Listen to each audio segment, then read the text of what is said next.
All right, guys, we're back for week. What are we in? Round 4 review for Supercoach. Off the top, yes, I am sick. Trying not to really yell too much, so I think I'm just going to have to turn the volume up. Going to try to get through this fast because, yeah, like I said, I'm sick. 2010, the score, not bad. I actually thought it would be a bit better. Top 9%, I thought this would be a bit closer to top 5%, but I guess when you have I think it was 3 rookies on field, all of them scored 40 or less, or 45-ish, yeah, that kind of hurts the score.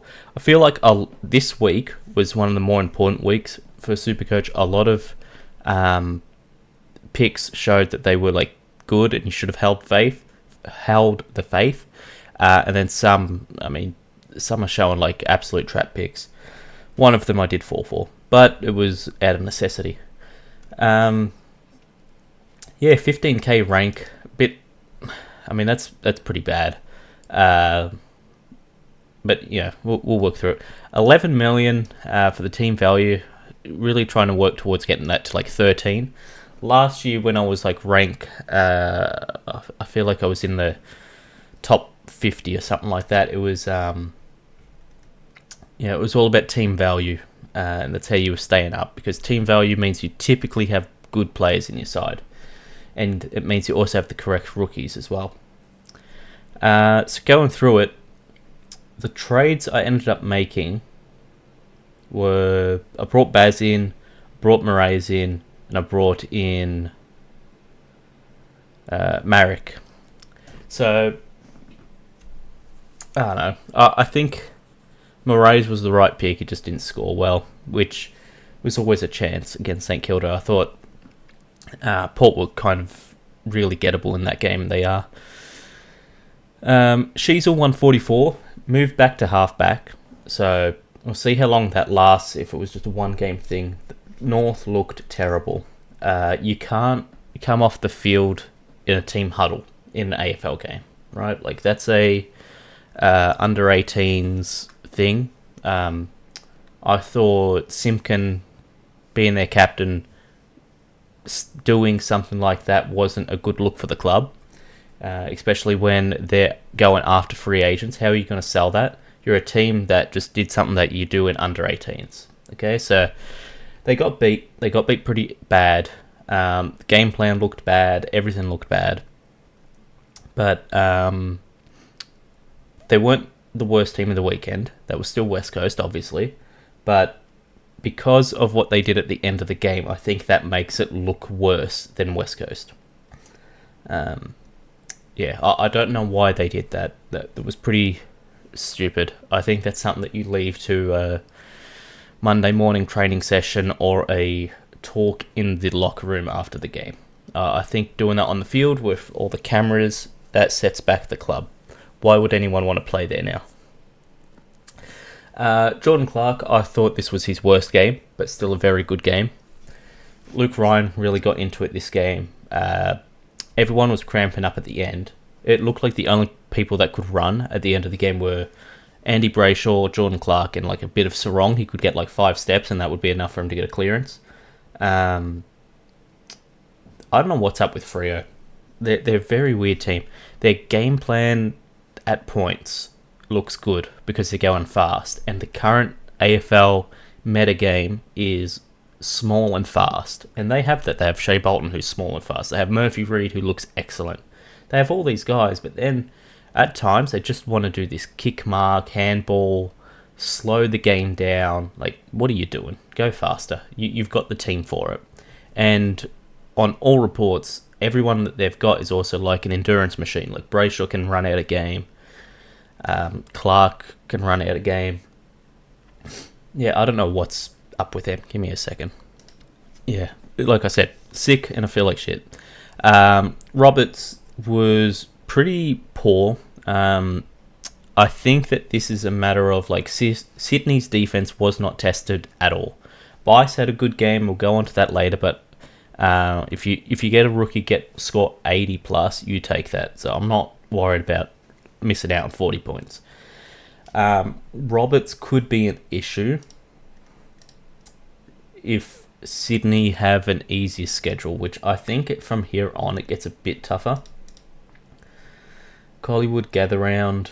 It is Adelaide Oval. Adelaide Oval's been pretty good for defenders this year. Then Port.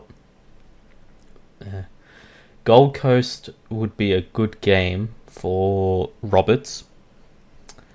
Because Gold Coast, from the Adelaide game I was seeing, there's a lot of like calculated kicks, but also a lot of kick in hope, which is very good for defenders.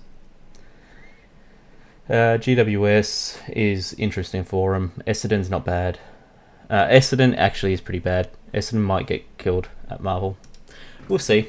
I don't think it's a trade out right now with 93 against Collingwood. That's very hittable.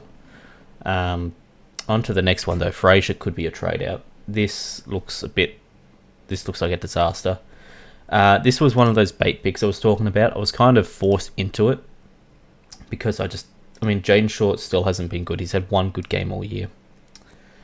But if we go to like this price range, there's no one here. No one in their right mind is jumping on Perryman right now. De Koning still doesn't look good.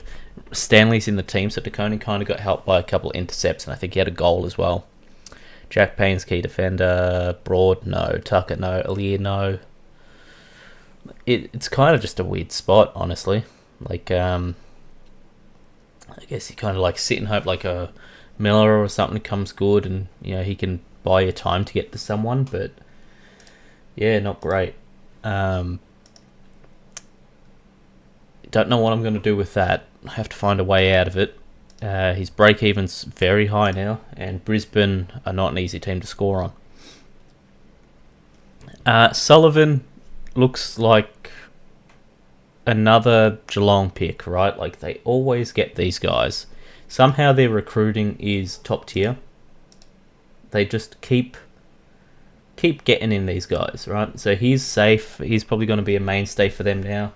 Only way he gets dropped is if like they want to manage him, play Colo Jasny a game. I think, did Colo play this week? I think he was next week, isn't he? Yeah, I think he's on track for next week.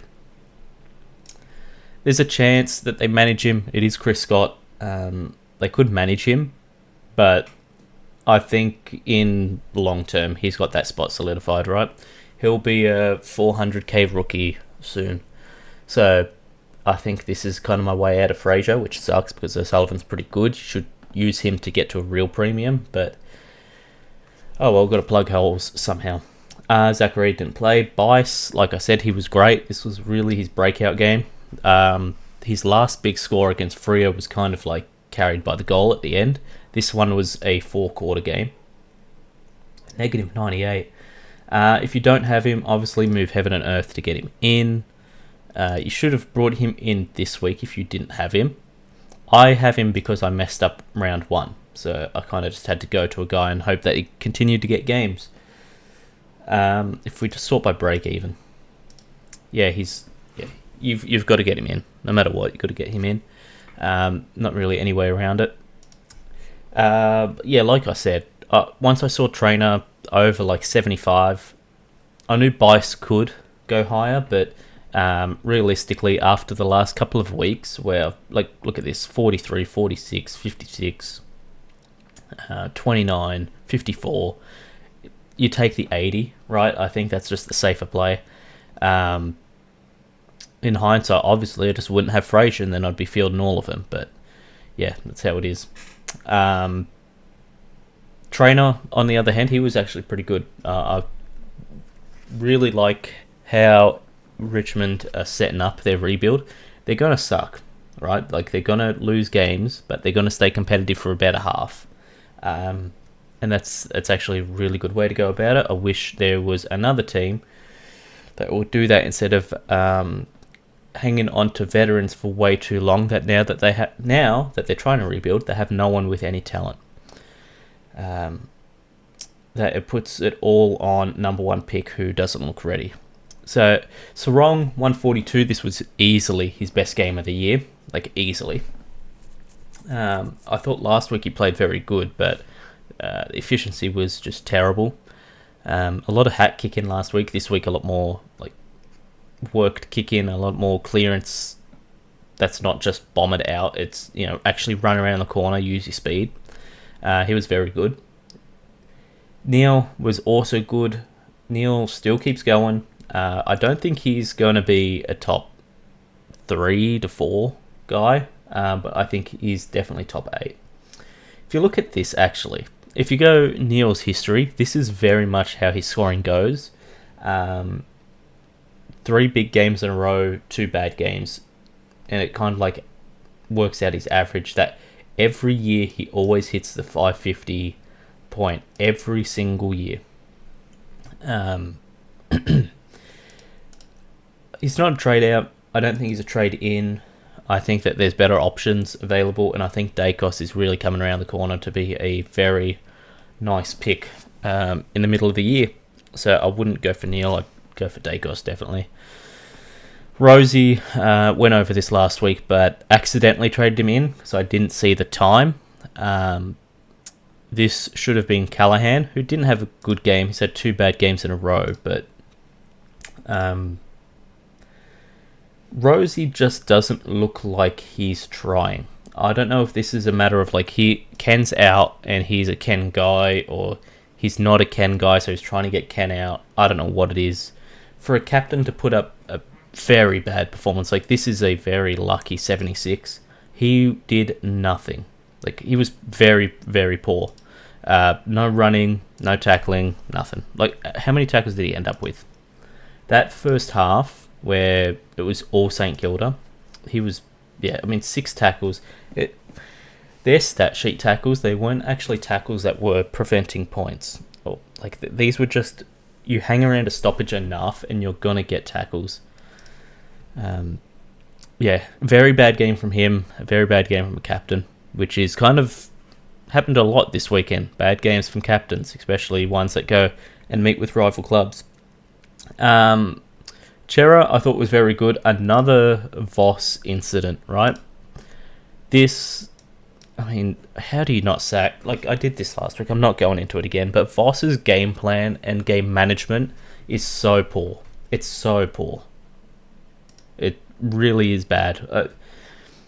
West Coast are losing by, felt like 100 points. But at least their game management, like the people that need to be on the ground are on the ground. For Carlton, that wasn't happening, right? Like De Koning stuck on the bench again.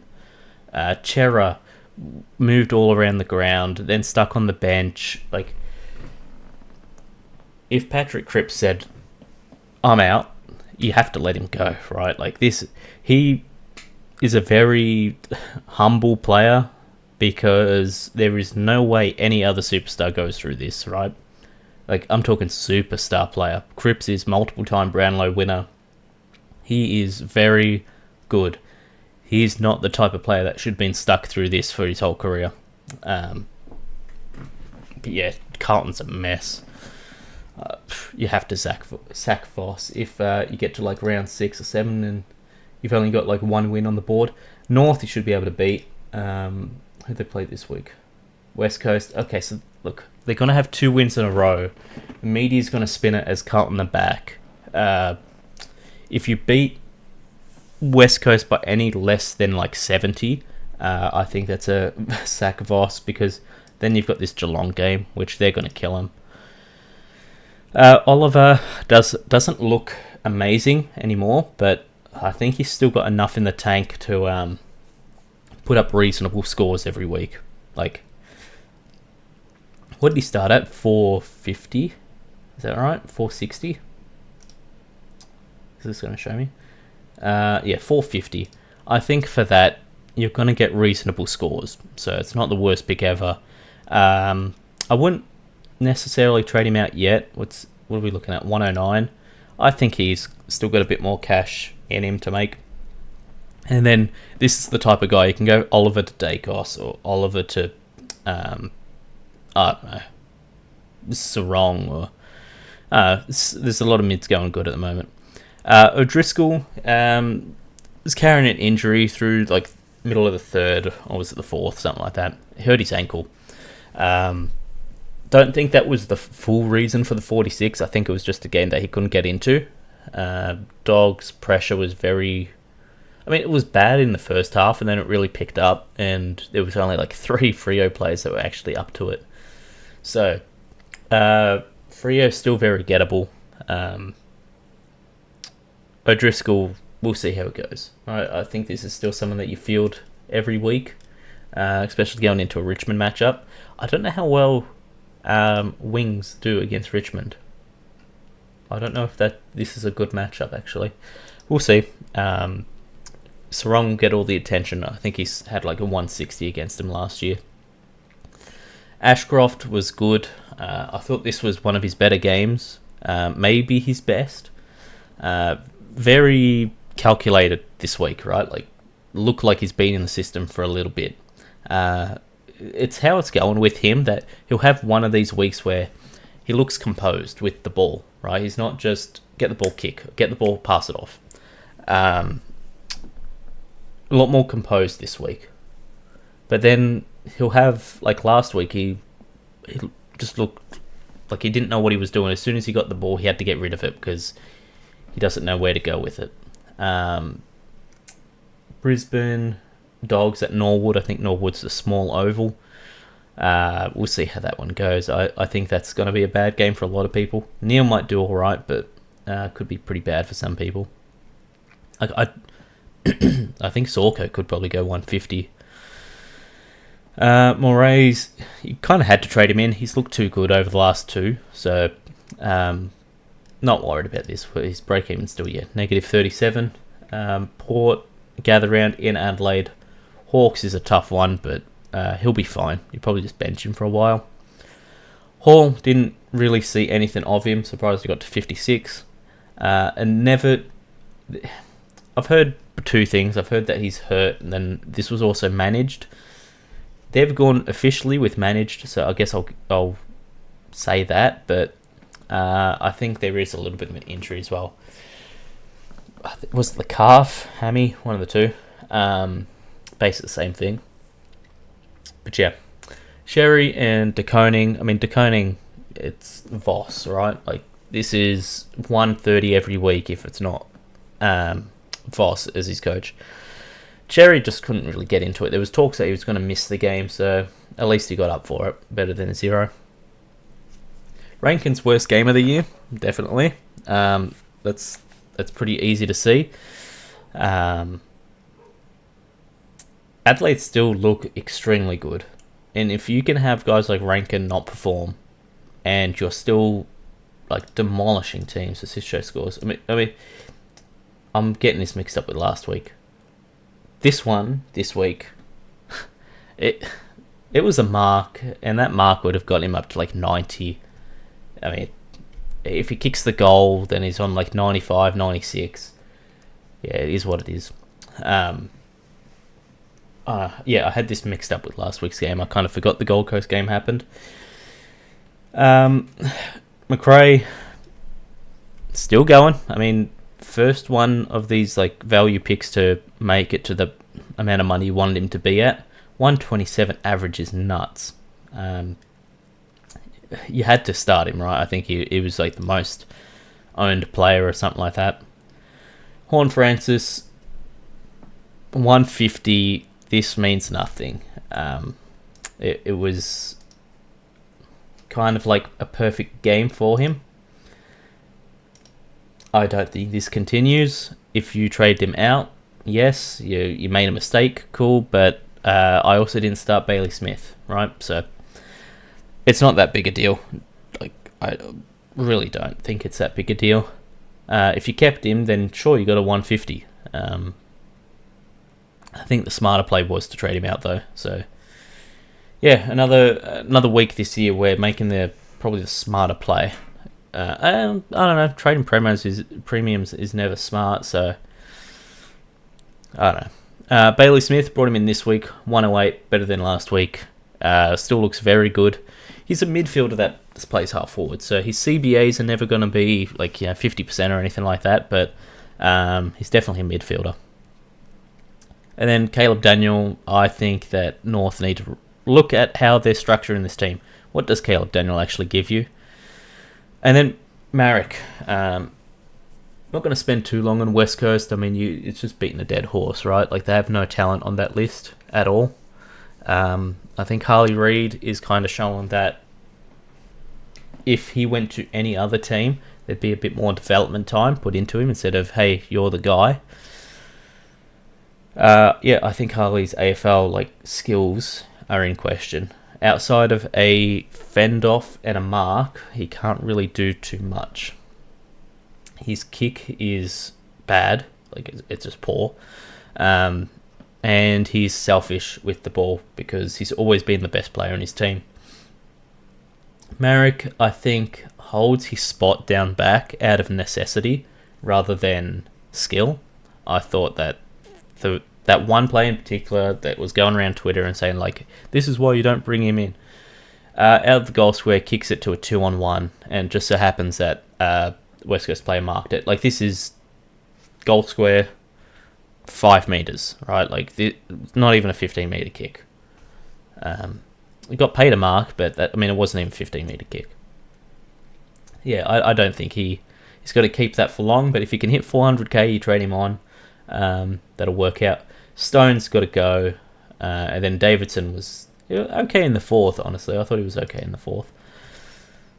I think... So Stone is definite. Never, I'm going to wait for team sheets. This might be only a 1 trade week, to be honest. Do that. I think that's what I'm going to go with for now. I think Clay Hall, again, you got to bring him in.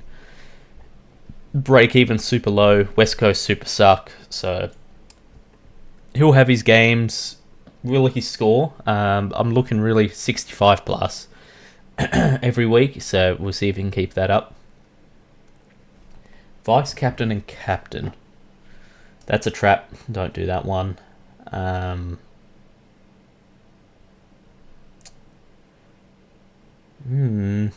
guess that into that. Something like this. Some variation of this is correct. Yeah, some variation of that is the correct way to go about it. I don't think Sheasel's a vice or captaincy pick. Don't know if he's going to actually stay at halfback. I actually going to pull up Sheasel's heat map to see how it was going.